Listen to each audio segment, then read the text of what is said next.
পৃথিবীর জমিনে রহমানের যারা বান্দা হবা, আল্লাহর যারা বান্দা হবা, তাদেরকে অহংকার শোভনীয় নয়, তাদের একমাত্র নিচু হয়ে জমিনের মধ্যে চলিয়া তোমার জীবনটাকে পরিষ্কার পরিচ্ছন্ন ভাবে বিদায় করিয়া কবরের জমিনে যাওয়ার জন্য সামনা রেডি করা, এটাই হলো মুসলমানের পরিচয়। আর যারা অহংকার করেছে, আল্লাহ রাব্বুল আলামিন অহংকারকারীদেরকে যত বড় ব্যক্তিত্ব হোক না কেন, আল্লাহ রাব্বুল আলামিন তাদেরকে সাজা দিয়েছেন, শাস্তি দিয়েছেন, তাদের ঈমানের পরীক্ষা নিয়েছেন। এতে যদি পয়গম্বর গণ হয়, নবীও হয়, তাদেরকেও আল্লাহ পরীক্ষা নিয়েছেন। কথা বলেন ঠিক কিনা?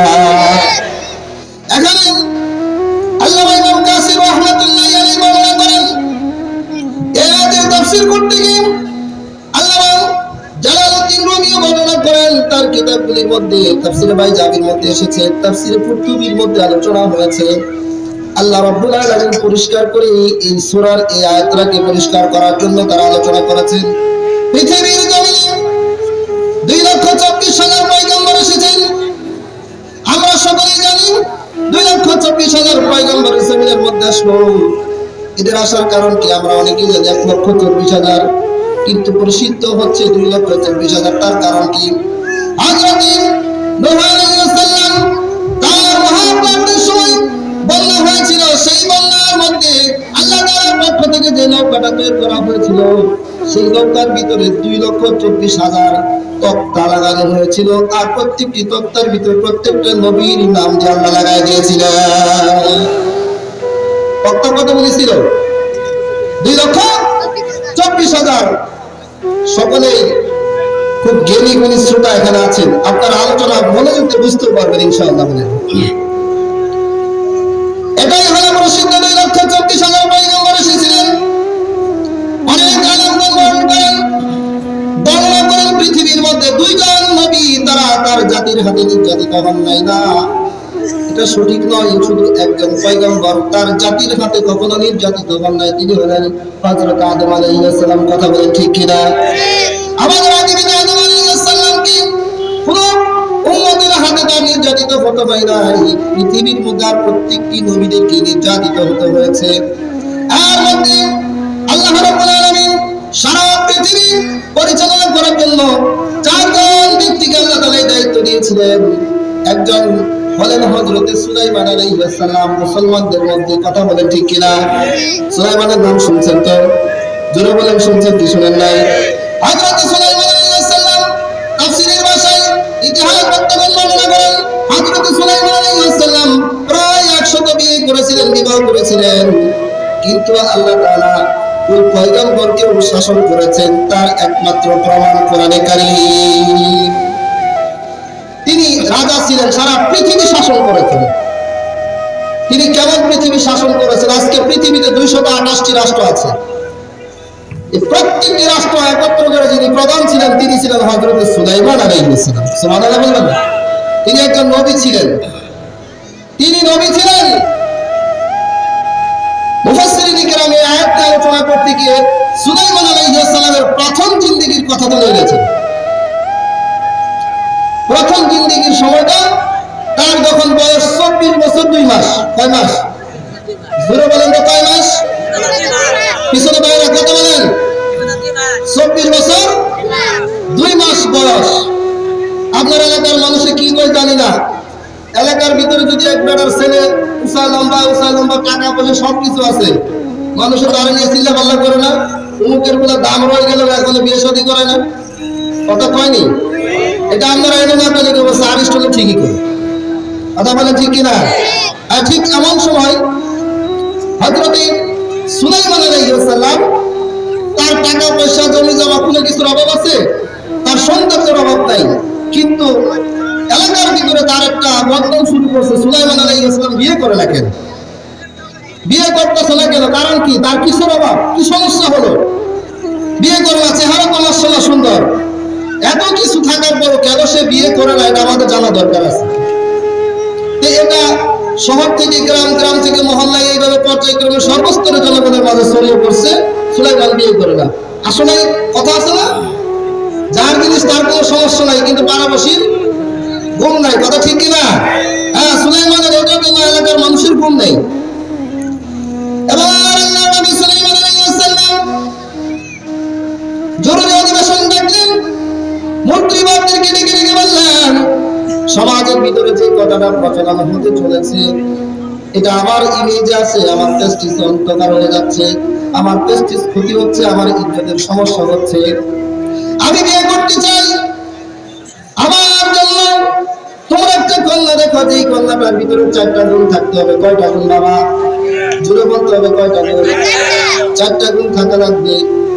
1 নম্বর হাদিসের ভিতরে এসেছে, যেই কন্যাটা সুলাইমান আলাইহিস সালামের জন্য বিবাহের কন্যা বানানো হবে, তার চেহারা হতে হবে অত্যন্ত সুদর্শন সুন্দরী। 2 নাম্বার হতে হবে আখলাক বা চরিত্র। কথা বলেন ঠিক কিনা? মেয়ে মাশাআল্লাহ সুন্দর, কিন্তু চরিত্র ভালো না, এটা আপনি কি করবেন? বিপদ আসলে নাই। এটা হলো রেড সিগন্যাল। এটা চেহারা যতই সুন্দর কিন্তু বিপদের একমাত্র স্থান। চরিত্র ভালো হওয়া লাগবে। 3 নম্বর হলো জ্ঞান সম্পন্ন হতে হবে। 4 নম্বর বংশ মর্যাদা ভালো থাকা লাগবে। 4টা গুণ বিশিষ্ট কন্যা তোমরা দেখে নাও। এবার উজির ডাক দিয়ে কয়, এটা তো কোনো ব্যাপারই না, আজকে দিনের মধ্যে নিয়ে ফয়সালা করবো। এবার উজিরকে হযরত সুলাইমান আলাইহিস সালাম 6 মাস সময় দিলেন। এতে 6 মাস সময় 4 মাস চলে গেল। সুলাইমান আলাইহিস সালাম ডাক দিয়ে বললেন, উজির, আমার সমস্যা সমাধানের জন্য যে তোমাদেরকে বলেছিলাম, খবর কি? এবার উজির কয়, বিষয়টা তো ভাবছিলাম সহজ, কিন্তু অত্যন্ত কঠিন। কথা বলে ঠিক কিনা? অত্যন্ত কঠিন। শুনতে তো সহজ মনে হলো। আপনার এলাকার ভিতরে 4 গুণ বিশিষ্ট একটা মেয়ে খুঁজে পাবেন? আছে? আছে? তা আপনার এলাকায় না জানে আরো এলাকায় পাবেন কই? আচ্ছা, দিয়ে একটা হয়তো বা থাকতে পারে, এটা আমরা জানি না, তাই না? খারাপ লাগতেছে? একটু জিকির বলেন, লা ইলাহা। আগে আসুন, আগে আসুন। লা ইলাহা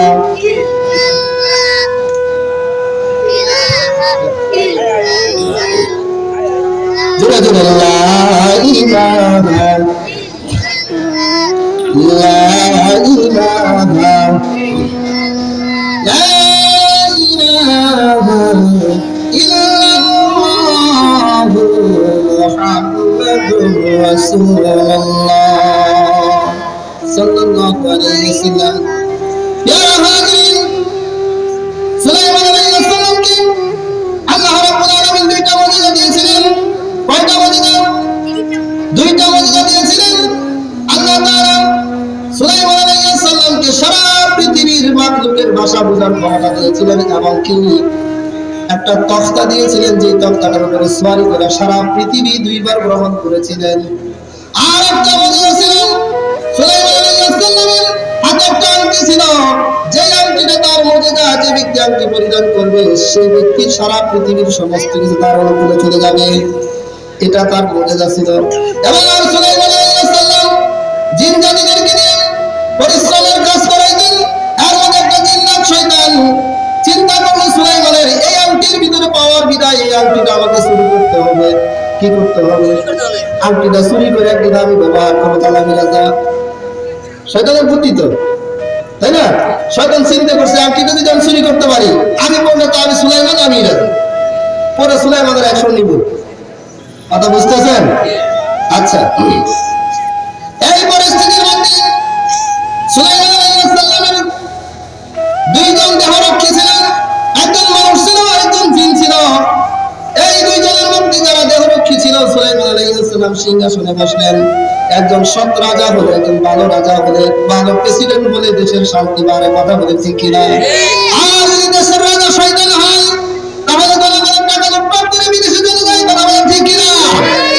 জনগণের অর্থগুলি লুটে পড়ে খায়, বিদেশে বাড়ি করে ভাই। এটা বলার আর কোনো জায়গা নাই। এটা আমরা বাঙালি ভাই, কিছু করার নাই। সবকিছু নিয়ে এগুলো ট্যাক্সের মাধ্যমে, এটা সত্য কথা বলে যায়। এটা সত্য কথা। ট্যাক্সের মধ্যে এই বোতলটার পানিও কিনে খাইবেন, অথচ হাজার হাজার মিলিয়ন বিলিয়ন ট্রিলিয়ন পানি আপনি অপচয় করছেন, এটা কিনে খাওয়া লাগে। ট্যাক্স চলে যাচ্ছে। দেশের রাজা যদি ভালো হয়, তাহলে প্রজার শান্তি বাড়ে না কমে? কথা বলে জোরে বলেন, বাড়ে না কমে? বাড়ে। সুলাইমান দেশের রাজা, ইনসাফপূর্ণ রাজা, দেশের শান্তি আর শান্তি। এবার দিন চিন্তা ভাবনা করলে শান্তিটা আবার নষ্ট করতে হবে। হঠাৎ সুলাইমান আলাইহিস সালাম